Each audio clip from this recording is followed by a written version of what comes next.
Welcome to our Voices of Africa podcast, brought to you by Africa Practice, a strategic advisory firm supplying insights and advocacy solutions to corporations, investors, governments, and foundations in Africa. In a world with complex and interdependent challenges, we take the guesswork out of business engagement. We enable our clients to see more clearly in order to drive sustainable and equitable development.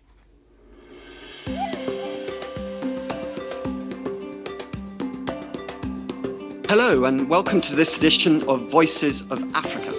Today I'm delighted to be joined by Mzila Mthenjane. Mzila is the head of Stakeholder Affairs at Exxaro. Exxaro is one of South Africa's largest coal producers, listed on the Johannesburg Stock Exchange. But it's more than that, isn't it, as Mzila will tell us now. Hi Mzila, good afternoon. Good afternoon, Marcus, and thank you very much for having me on the show. It's my pleasure. We've been trying to organize this for a few weeks now, and you've been racing around the continent. I know you're just back from Durban today. We're delighted to have you. I was just making a brief introduction to Exxaro there, pointing out that you're one of the biggest coal producers in South Africa, but you've got a broader portfolio than that extends into other mineral assets, iron ore and zinc, I think, where you're a minority shareholder in two businesses, both in South Africa. And since 2020, you've had a really fast expanding renewable energy portfolio since the acquisition of Synergy. I think I've pronounced that correctly. So at current capacity, you've got around 700 gigawatts of wind power or thereabouts. 220. I wish we had 700 gigawatts. My apologies. I've taken that off your website wrongly. I got the wrong figure. 229. There you have it. Maybe it's the 70 megawatts, which I can talk to later in terms of a project that we're going to be developing. Well, let me stop introducing Exxaro and let you introduce Exxaro. That's the much better course of action. Before we do that, introduce yourself, please, where you grew up and what studies you pursued, the career path you've had that's taken you now to Exxaro, where I think you've been for 10 years. That's right. It's going to be 10 years in May of 2023. I joined Exxaro, it was the 1st of May 2013, coming from Royal Bafokeng Platinum, another great company to work for, community-based company which is in the stable of the Royal Bafokeng Holdings. As you may know, or you may or may not know, that is a community in the Northwest Platinum Belt, and that's an exemplary community in terms of how they've managed their commercial assets from their social assets. And the community is located on land of about 40 by 30 kilometers wide and width, with some prime platinum and other mineral assets on that land. And they've been around for several hundred years in that location. And it's a community that we all look up to in terms of how community can partner with capital for social development. But perhaps a little bit more about myself and Exxaro. I'm a South African by birth, born in the dynamic township of Soweto. Grew up in Soweto, went to school there in primary and secondary school. But then my high school, I spent at a private school called LaSalle College in Rudiport in Florida. That's where I finished my matriculation, which is the equivalent of grade 12, and went on to university. In deciding what to study at university, as all teenagers back then, we really wanted to be doctors. But I also came across engineering, and that presented a challenge in terms of which faculty of engineering I would join. And I went through a decision matrix of what would align with my character, which was, when I look back, jack of all trades, master of none. And mining engineering then appealed to me. I was fortunate to then get a scholarship from Anglo-American. I must also admit that at the time I was 17 years old. I didn't know what to expect in terms of university. I was very nervous. So when they had a program called Pre-University Bursary Scheme, I was very excited to enroll on that. And when you then succeed on that program, you then enroll for first year and subsequent years at university. On completion of my degree, I then worked for Anglo-American Gold and Uranium Division, as it was called then. And for those listening, they will immediately tell how old I am, because AngloGold today is AngloGold Ashanti. It's evolved significantly since then. And I worked for about 5 years, went up the ranks, got my government certificates. And then I had a yearning to be in financial services. And I then joined Rand Merchant Bank in the investment banking division. and worked in several areas, including corporate finance, debt on the debt side, as well as a very unique opportunity to be the executive PA to the CEO of the parent company to RMB being First Rand. That was Paul Harris. That was a really great 15 months to spend in his office. But despite the time that I did enjoy after 4 years in investment banking, I still had a yearning to be back in mining. And when you're a Wits graduate, there's an expression called once a miner, always a miner. It doesn't matter where you go to, even when you die. And so I then joined Goldfields and enjoyed my time there for about 2 years, which included a stint in Ghana, looking at the expansion of the Damang mine. I also, after that, spent some time with Deutsche Bank to work for an international bank in South Africa, though, also in corporate finance. At the end of that 2 years, that's when I joined Royal Bafokeng Holdings, which had just been established from the merger of Royal Bafokeng Resources, which was the community's holding of their resources assets, such as the investment in Impala, the investment in Bafokeng Royal Platinum, which is now called Royal Bafokeng Platinum. And then the other entity was Royal Bafokeng Finance, which was established to diversify the asset base. And when they were merged, the entity was then called Royal Bafokeng Holdings, where I looked after part of their mining assets. After a period of 6 years, which included the creation and listing of Royal Bafokeng Platinum on the Johannesburg Stock Exchange, that's when I joined Exxaro in 2013 in the current role, which has actually evolved over the past 9 years that I've been there. But stakeholder relationships has been at the center of the role. And this is where I find myself today. Great. Well, thanks for that potted history. Really interesting. And like you, I share a great admiration for Royal Bafokeng. We had their CEO on a panel discussion we hosted a few years ago now. And that community model, community ownership and community investment is worthy of replication by lots of other mining companies. And traditional communities as well. Yeah. When I was having a look at the Exxaro website and preparing for this, I noticed a constant vein running through the site and around communities.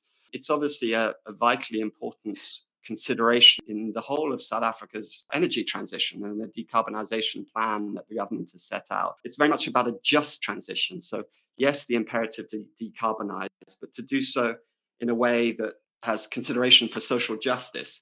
South Africa has got very high unemployment rate. I mean, I think one of the highest globally. We've got a real problem with lack of energy access. Load shedding is a term that everyone now associates firmly with South Africa as well. So I want to talk to you about your approach to the stakeholder relations broadly, but community specifically in a moment. But just before I do, let's stick with Exxaro, its corporate strategy. I mentioned for our audience that you're a top 5 coal producer.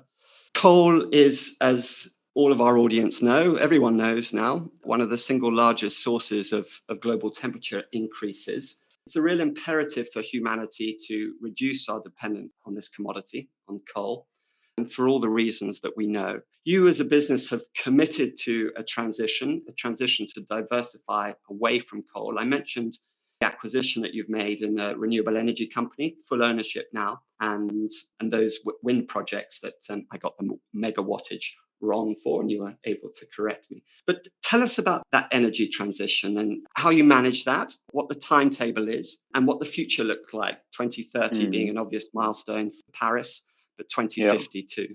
Yeah, so I think you started off by painting a picture of the current state in South Africa in terms of socio-political, environmental, and economic status. And that's a very valid and relevant starting point in talking about Exxaro's strategy for a number of reasons. The first one being that as one of the largest coal producers, we are actually a critical part of the value chain of electricity generation in South Africa. Our volumes of coal are largely directed towards Eskom. Out of 45 million tons, about 70% of that goes to Eskom. And that volume of coal supports about 30% of Eskom's electricity generation.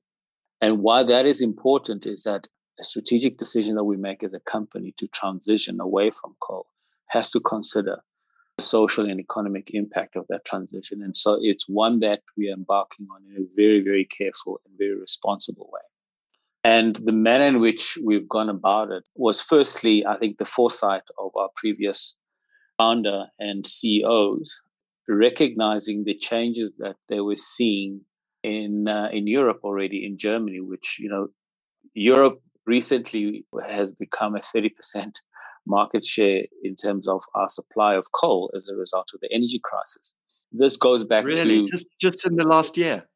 If you look at our first 6 months results that we posted, the increase in volumes to Europe have increased significantly from low single digit to quite high numbers, like I've mentioned. And these are numbers that we last saw in early 2000. And that's an important consideration in that, we could see this change coming. And this is when the investment in renewables started in 2009 to 2010, which eventually manifested in Synergy producing and delivering 229 megawatts of wind energy from the Eastern Cape. And it is now the foundation of future growth in renewable energy. So that's just looking at what do we pivot towards, or what can we invest in to diversify the business. But coming back to what I said about the importance of coal as well, was to look at the domestic market in terms of current and future needs, in terms of Eskom, but also looking at export markets and how the trend was evolving around the use of coal in both today and going into the future. And there continues to be power stations being built, although looking for higher quality coal.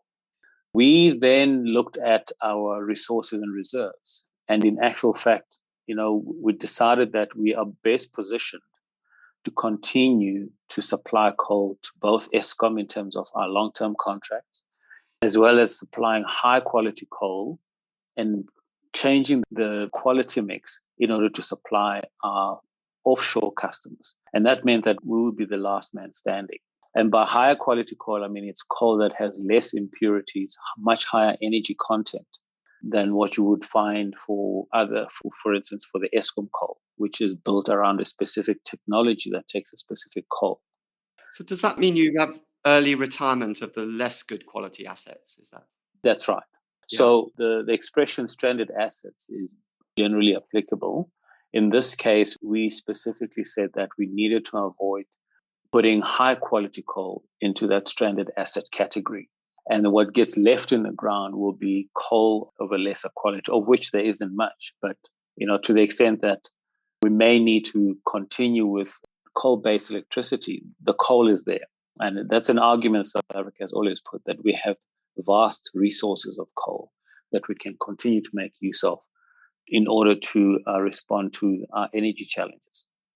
And so to then continue with the story of transition, it's firstly looking at the coal business and how that can help us take a step forward and a step upwards in terms of transition without sacrificing the coal business. Having invested in the renewables energy business, we've established a foundation upon which we can grow further. But we also then challenged ourselves to say, given our capabilities in mining, what else can we grow into that can make use of these capabilities? And this is where we're looking at minerals in such as copper, manganese, and bauxite. They have the same mining characteristics as coal, being bulk commodities.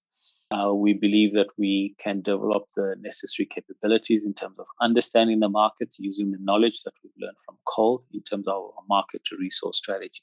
And so the whole transition strategy then is looking at, if you look at it from a revenue basis, that as coal revenue peaks following the capital investment in the past 3 to 5 years, as that coal revenue peaks and begins to taper down, we would like to see revenues from renewables as well as minerals growing. And at some point, there'll be a crossover point where coal revenues will be at some point, I think by 2030, we said they'll be at about 40%. And then revenue from minerals and energy will be the balance at 60%. And then beyond 2030, from an investment perspective, we'll see more of their revenue coming from less carbon intensive businesses. So does that mean no new investment in coal projects beyond 2030 and progressively over, I assume it's a 20-year period till 2050, coal falls out of Yes, your portfolio? Yeah. that's right. We have made that declaration that we will not be investing new capital in coal. For the assets that we have, these assets will continue to have a life of about 20 to 30 years with long-term contracts with Eskom, and particularly given the fact that the energy mix in South Africa will continue to have coal, and that's going to be the coal that will be supplying to the power stations where we have contracts with Eskom. Thank you. That's really helpful. I'm aware that the presidency has been leading a drive to accelerate power sector reforms with initiatives launched, I forget if it was earlier this year or last year, to enable independent power producers to produce their own power up to 100 megawatts. I think there's an initiative being floated to remove that cap altogether. So it looks like we're seeing a real acceleration of reforms there to enable more independent producers of power to come into the sector and to produce power in a decentralized manner, sort of diversity of ownership. I know from some of the conversations that I've had with investors that there's a real appetite from private capital, from institutions, to have exposure to South Africa's energy market. And the plan that the government has put together, which I think is hinged on the IRP, I think the document's called the IRP, which was presented in Sharm el-Sheikh in the form of this just energy transition plan. So it was initiated at COP26 with a commitment of $8.5 billion from the EU, the US, the UK, amongst others. But I think just a few weeks ago, the investment plan was launched formally there following cabinet approval. So quite exciting, the plans. I'm told, I haven't read the plan myself, but I'm told it's a world-class document, and other countries like Indonesia and India will be looking to replicate some of the content within that plan. Are you genuinely excited now as a consequence of the opportunities that will be availed to companies like yourself to be direct investors in renewable energy in particular?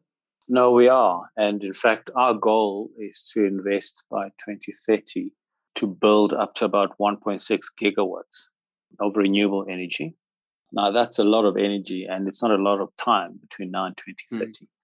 But given the changes that you alluded to in terms of removing the cap in as far as the regulatory requirements for a new installation of renewables, that's going to help in expediting that growth, not just for Exxaro, but for the country. We, as a country, we need to install about 6.5 gigawatts per year. And experts say that's equivalent to what we've installed in the past 10 years. Yeah. So there's a huge sense of urgency, and that is necessary because of the energy supply gap that is going to be facing us in a couple of years' time. I mean, the current load shedding is already an indication of that. And the capital that is being made available means that that's something that we can get on with much quicker than we could have in the past. But I think what's also exciting for me is that the capital markets have actually matured to be able to provide the capital that's needed to achieve this growth. Well, it's not an insignificant sum, is it? I was reading it's $100 billion or thereabouts over the next 5 years to keep to plan. Significant sum of money. I mean, that 8.5 billion is a drop in that big ocean. Yeah, that's right. It is great to see that there's appetite from the capital markets. I know the capital markets are an important stakeholder for you because your role as head of stakeholder relations at Exxaro extends from really grassroots communities right up to the heady heights of the capital markets, wherever they may be sat globally. Yeah.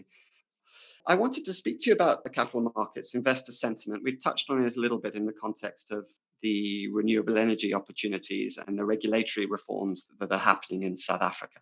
I'm interested to know how your investors have responded to your transition and how they start to value a business that is, on one hand, a traditional resources, dirty fuel business, and on the other hand, this portfolio of renewable projects, and then the plans to diversify further, certainly within South Africa and perhaps even into the rest of Africa. It's not clear to me. I know at the moment your portfolio is exclusively South Africa. How have those conversations been going with investors? I suppose it's reflected in your share price. And how has the nature of those conversations changed? I'm interested to hear over the last 5 years as all investors have become sort of more climate aware. I wonder if you could shed some light on that. Sure. I mean, I think I've been pleasantly surprised by constructive engagement from our current shareholders and as well as potential new investors. And the big driver around the constructive engagement from a shareholder perspective is the school of thought that says that, well, Exxaro has been operating these assets for many years. And they look at our ESG performance. And amongst our coal peers, we're amongst the best performers. So looking at just ESG index score as a proxy, they're saying, well, would prefer that you actually continue to manage these responsibly. And in the expression of COP26, phase down responsibly.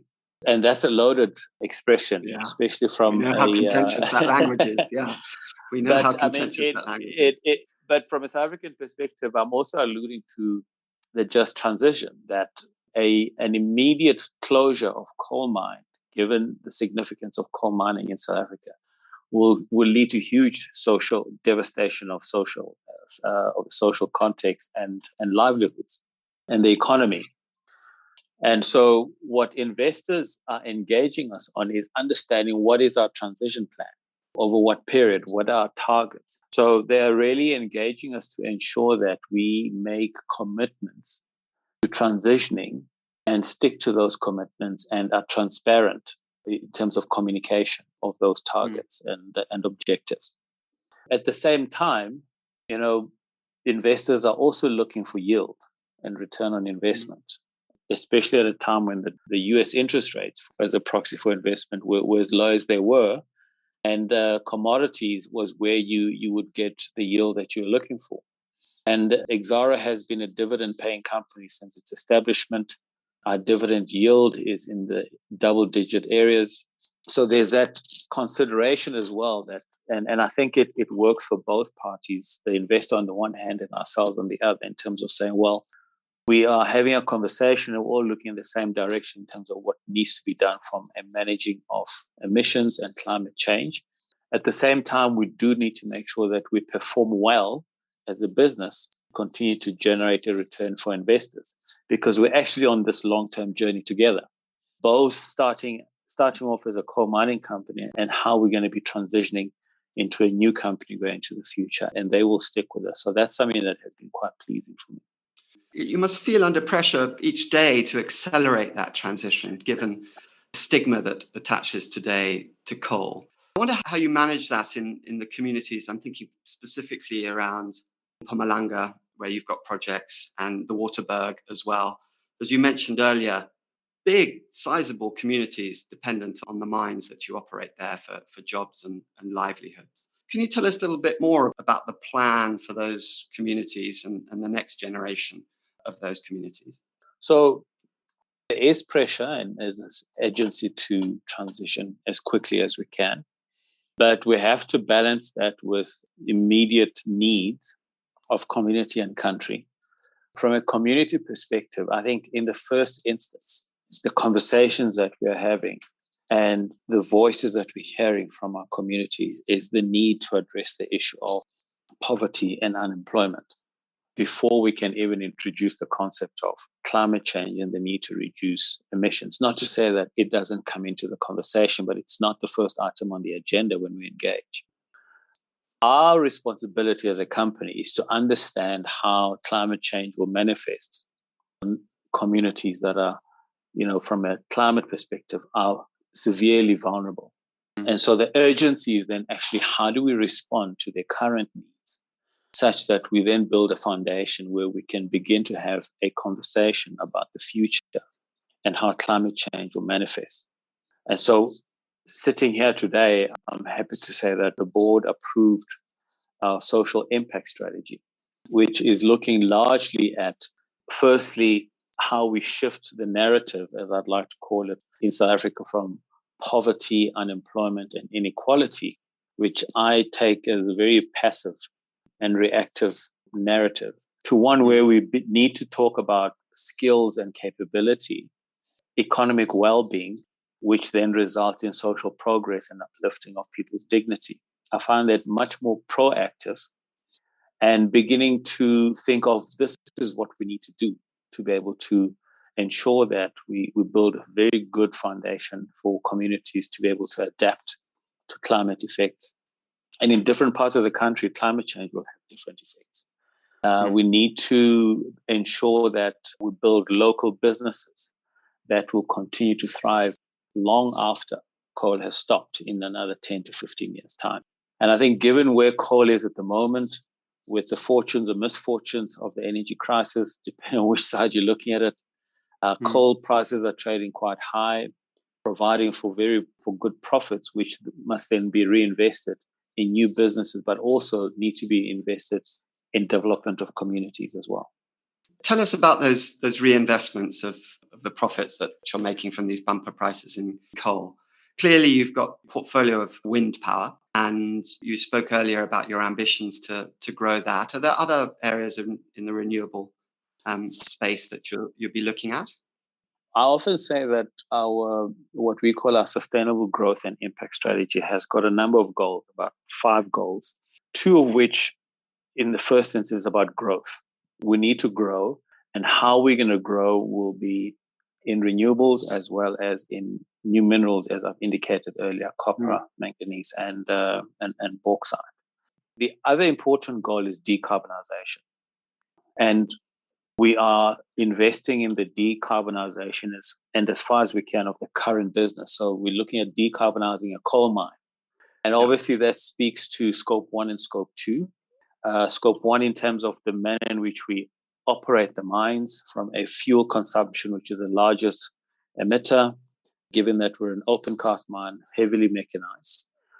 The 70 megawatts, which you mistook as the 700 gigawatts, I wish, is the displaying my ignorance about wattage. The 70 megawatts is the installation of a renewable energy solution at our flagship mine, which will immediately replace a significant portion of the current electricity that we're taking from Eskom, as well as contribute to about a 12% cost reduction. And so that's where we're investing in the first instance. And as we make those investments in renewables, we'll also be looking at how do we ensure that communities that operate, in proximity of our operations also get the benefit of that, amongst other benefits that they will be getting from the operation. And then from a growth in minerals, that's an M&A strategy. And we are looking at opportunities in South Africa, particularly from a manganese perspective, as well as in the rest of the continent in terms of copper and bauxite. And then I also want to talk about how we currently investing in community and our intentions going forward. Now looking at the impact side of the sustainable growth and impact. So it's sustainable growth plus sustainable impact.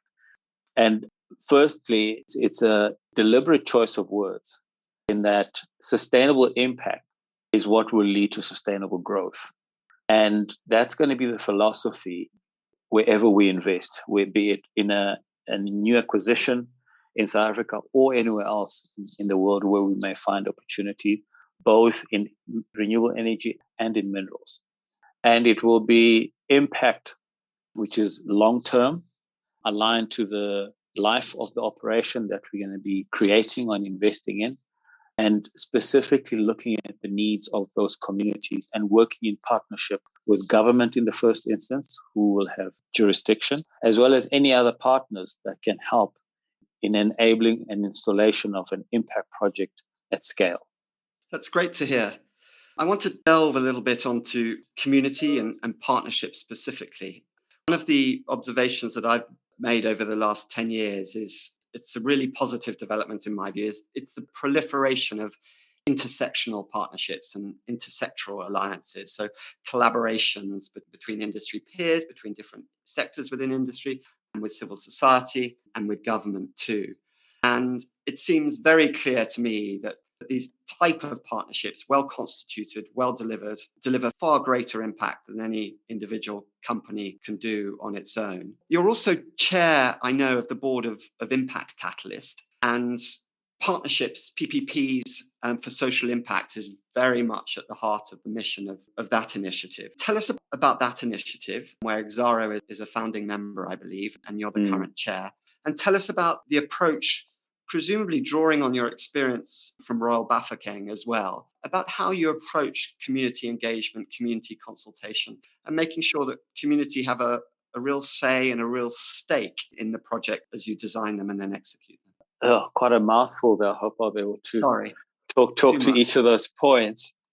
So maybe starting off then with the impact catalyst, because I think that talks to your reference to intersectional partnerships and how it came to be. And it was as a result of the still continuing frustration of the mining industry to implement what we call social and labor plans. And these are regulated social investment initiatives that are associated with the mining rights. And so there's a huge regulatory risk to not implementing those. But the challenge is that even where you find mining operators operating within short distance of each other, or in some instances contiguous to one another in terms of the location of the operations, they approach those investments individually, despite that they may be serving the same community or communities close to one another. And that has resulted in the past 10 to 15 years in very small and localized initiatives, which today are hard to trace in terms of the difference that they have made. And the scale of those projects is also limited by the fact that each of these companies, we all acting individually because we want to be recognized by and acknowledged by the regulator. And we want each of our brands to be recognized in terms of what we've delivered. But the projects are very short-lived. And because we're not acting in concert, we keep doing the same things over and over again. And the real empowerment of communities doesn't happen because the focus is largely on compliance so that I can get on with my job of mining. And so there isn't also that partnership with community. And so the impact catalyst was about how do we aggregate the various resources of mining companies, but also pulling together resources of other partners. And we've got the World Vision as one of our partners. We've got CSIR and IDC as two great government agencies. And we continue to be joined by other entities, and recently entities like Eskom. And at different levels, it could be at a provincial level and the likes of SASOL. So I think what you're beginning to pick up there is the drive and the initiative from the mining industry to collaborate for impact. And that platform, as we call it, then partners with provincial government where there are large clusters of mining to give effect to impact at scale. So we've seen significant growth in the impact catalyst in the past 2 years since establishing the first chapter in one of our provinces in Limpopo, which is looking at a large platinum mine by Anglo Platinum and a large coal mine by Exxaro. And we've got a large platinum mine by Ivanplats. In Mpumalanga, you've got a cluster of coal mining companies. In the northwest, there's an opportunity around a cluster of gold mines and platinum mines. In the Northern Cape, cluster of mining companies around the iron ore and manganese. And what this is going to lead to is that pooling together of resources which would have been directed at individual social and labor plans, but rather being pooled towards a regional project that can benefit the whole community over a much longer period of time. It's great to hear that there's more collaboration between mining companies and with civil society organizations as well. And in this case, you mentioned regional governments. That's great to hear. Exxaro has informed that practice, and the impact catalyst is informing Exxaro's practices. So it's mutually That's right. reinforced. Yeah, absolutely. I had in the last series of this podcast, I had Hilaire Diarra from Barrick Gold speaking to us. He's the VP for sustainability, or at least he was when we spoke. I think he's just taken on a commercial role, a general manager role. But we spoke at some length about the work that, in his case, his employer, Barrick, was involved in sponsoring young graduates through their education, through university, and then into the workforce. We talked about the relative, and I say relative because it's improved considerably over the last decade or so, absence of African leaders at the helm of mining companies. As I say, I don't think it's certainly not as pronounced as it used to be. And we're seeing many more women in the top jobs, which is great to see. What's been your own experience as as a young mining engineer entering the workforce. How well did you feel catered for, both in terms of your education and schooling and then getting into the workforce? I know that you're involved with one of your alma maters in mentoring and providing professional development support. I'd like to get your views on what more you think the industry, specifically the mining industry, can be doing to grooming good quality leadership that is well versed in all of these complex issues that now are part and parcel of mining. I think the mining industry has been at the forefront of development in South Africa. I mean, I myself am a product, if I can call myself that, of a development program that was started by mining companies in the 90s. It was called the Pre-University Bursary Scheme. And in particular, recognizing the quality, which was unfortunately a poor quality of education for Black kids, it provided a pre-university bursary scheme to provide that bridge from school to university. Yeah. And it provided that in both the science and commerce fields of university. And each year they would take, most of the top universities in South Africa. So it wasn't just Wits where I graduated, but also UCT as well as Natal. And it was a very formal program, and there were high expectations for you to succeed. And it was at a time when there was also a distinction between university and technikon. And if you weren't successful at university, you'd be given an opportunity at technikon. So you weren't discarded because of lack of success in university. And I think that was a good foundation for the development of some of the leaders you see today, the Black leaders that you see today in mining. And there may be in mining, there may be in other areas, and some of them are entrepreneurial, have gone the entrepreneurship route. Unfortunately, that's a program that was discontinued for, I think, political reasons. But we're beginning to see now the need for that, and not just in mining, but across the whole economy. And so today, I'm also a member and I've been president of South African Institute of Mining and Metallurgy. And we're seeing this need for continued education and development of leaders. And we're not talking leaders only from a positional perspective. I think leadership from a role in the industry and the expertise that is required. And within the SAIMM, we have established an ESGS committee, Environmental, Social, Governance and Sustainability Committee, for exactly that reason, to empower members of the industry with the required knowledge to be able to engage effectively on these issues of ESG and responsible mining. And it doesn't end there. I'm also involved with another program which now is looking at leadership at the school level. And this is the Student Support Program. And this is a very special one for me because recognizing the continued deterioration of public schooling, private schooling continues to thrive, but only amongst a few handful of schools. And those schools have actually also partnered with us in terms of providing access to high-performing kids coming from the poorer schools to actually continue their high school education in these schools. And what we found is that South Africa continues to have so much talent at a young age. And taking a gifted child, providing them an opportunity in a school, top-class school, and if I can mention some of these schools like Michael House, St. David's, St. Anne's, so combination of both girls and boys schools. Those children have gone on to be leaders in those schools, such as prefects, head boys, head girls. They have excelled significantly academically and sports and have gone on to choose careers where they have outperformed and are standout citizens and have even come back to give back in this program.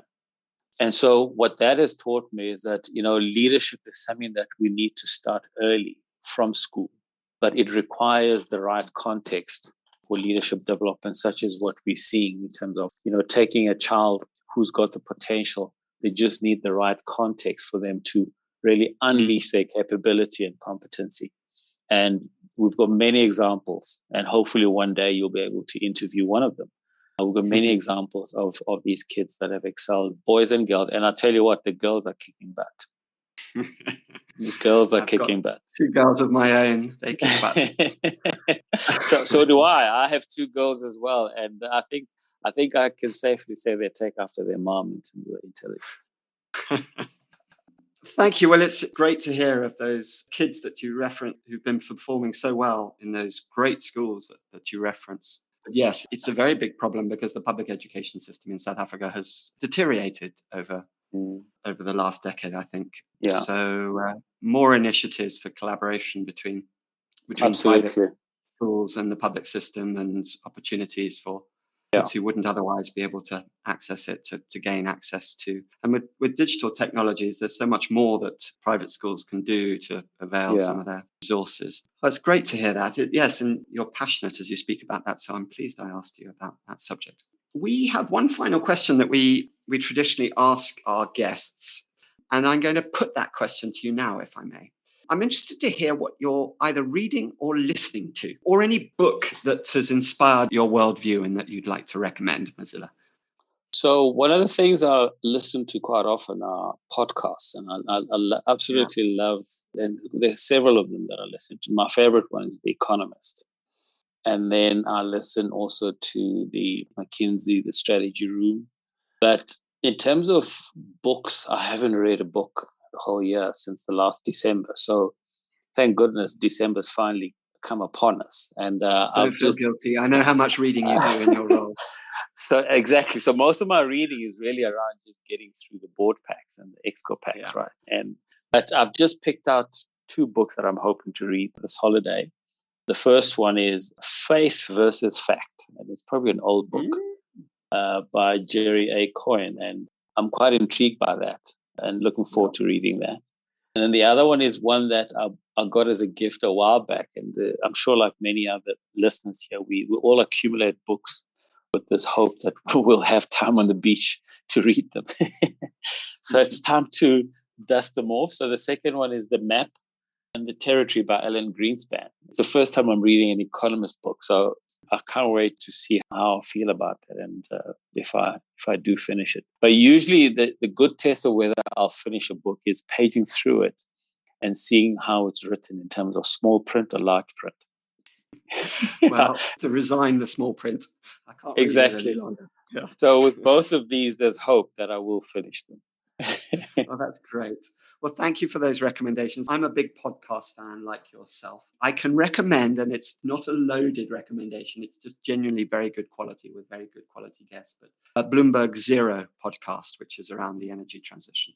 I listened to a couple of really good pieces, including one on food systems, which I'm hopeful I'm going to have a guest on to discuss over the course of the next months, the reforms that need to happen to how we produce food globally, which is a big source of carbon emissions, as we know. Yeah.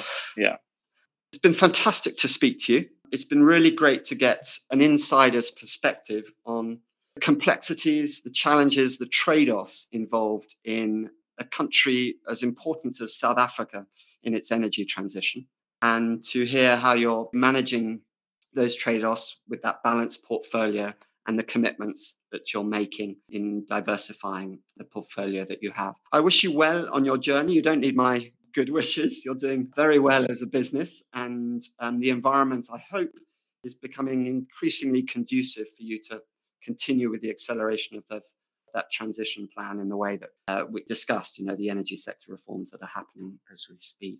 We're looking forward to our own transition.